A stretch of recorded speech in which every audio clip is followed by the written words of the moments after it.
live your life the way that you want to leave your life.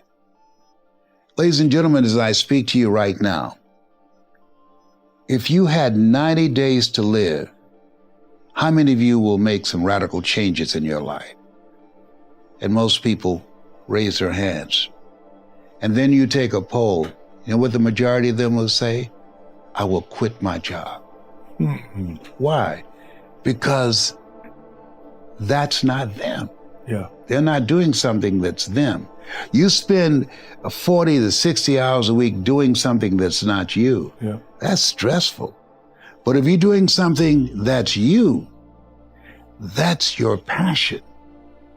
And so when you realize that we have a choice to accept life as it is, yep, or be an active force for good, to decide, I don't want to just survive.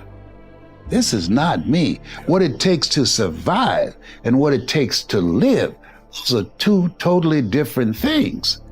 And you got to be willing to work for that. A lot of people are afraid of that 4-letter word.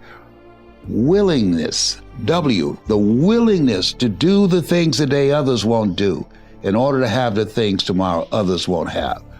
O, ownership of your life, taking full responsibility for where you are. George Bernard Shaw said that people that make it in his life, they look around for the circumstances they want, and if they can't find them, they create them. The R stands for willingness to reinvent yourself.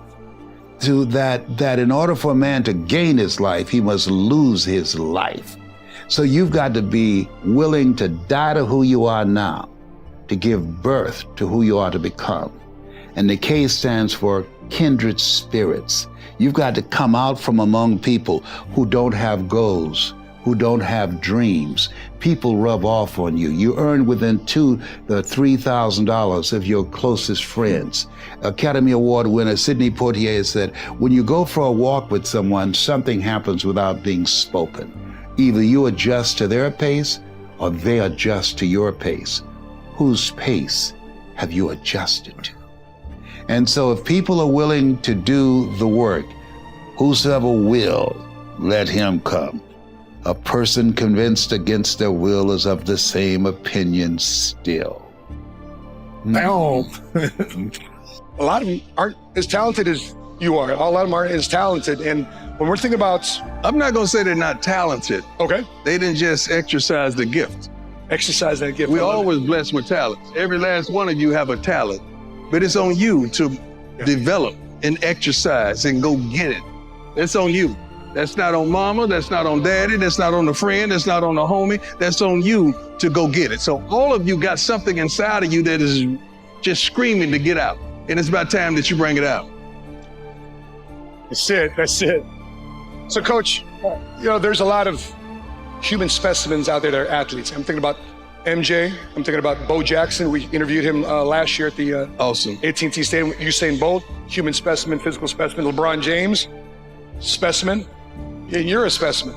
So when we're looking at talent, when does talent stop until work ethic takes over to get to the next level of domination? Well, I like work ethic and I like talent, but I also love character.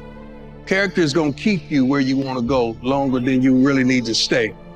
Work ethic is unbelievable. Talent is as well. But sooner or later, it's something that's inside of you just has to want it. You have to need it. You got to go at it like it's that next breath that you got to take, that nobody can stop you. And the closer you get to it, you're going to have naysayers, you're going to have doubters, you're going to have people that's close to you, that even in the crib with your laying beside of you that don't believe in you. I know I stepped on somebody's toes right there, but it's okay. That's what I came here to do. But it's up to you to wipe the tears out your eyes and go get it. Because my motto when I was 7 years old is I believe. I got to Jackson State and I started saying I believe, and they thought it was something new. I've been believing for a long time and I'm not going to ever stop. Now it's about time for you to look to that person next to you and say, I believe. I believe. I mean, you got to feel it. You got to embed it. You got to embody it. Don't just say it with your neck all slanted. You got to put your neck upright and say, I believe. I mean, I believe. That's right. Without a shadow of a doubt, you got to believe. You got to want it. because everything you want is going to be something in front of it that's going to keep you away from it. So you're going to have to fight. You're going to have to roll your sleeves up. You're going to have to put Vaseline on your face, ladies. Take your earrings off. Take your lace front off, baby. You're going to have to go get it. You're going to have to go get it. One of my favorite books is Man's Search for Meaning, Viktor Frankl. And he said he was in the Nazi German concentration camps. He said the Jews that survived the inexpressible cruelties of Nazism had some power greater than themselves that they believed in, or some movement that they bought into, or some family member that they were determined to see again. And what it boiled down to, he said, if you know the why for living, you can endure almost anyhow. If you got a reason that drives you. My reason was I had made a commitment. I was going to buy my mother a home. And nothing was going to turn me around. I was going to make that happen. That was not some whim.